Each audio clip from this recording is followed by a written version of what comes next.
Loreen, as the PTA treasurer, had been instrumental in working out a deal with the airline and several Las Vegas hotels so that parents and siblings could attend the contest. And everything had gone fine, right up until they tucked in the little third-place winning musicians and handed their trust over to a hotel babysitter who looked a little like Joan Crawford but was able to produce identification to prove she was employed by the hotel.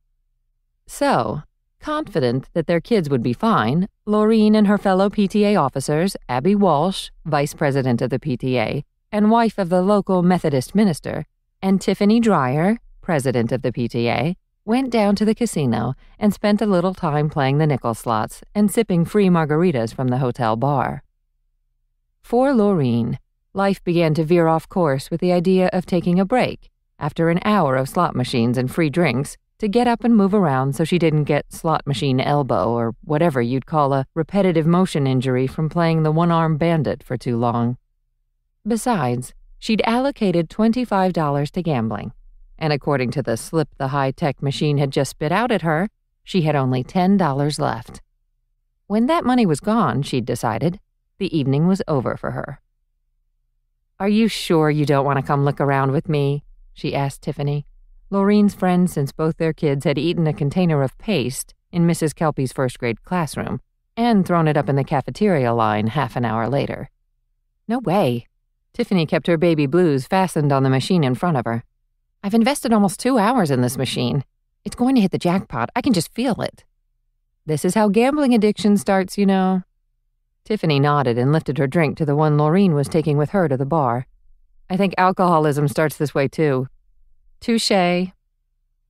Loreen made her way through the crowd, hundreds of people she'd never know. The feeling of freedom was exhilarating. Jacob was safely with the sitter upstairs, and Loreen, who was a month away from her final divorce decree, was a bachelorette on the loose, for the first time in 11 years. Robert, her soon-to-be ex, thought she was a control freak who focused too much on her child and not enough on her life. Well, she was going to change that tonight.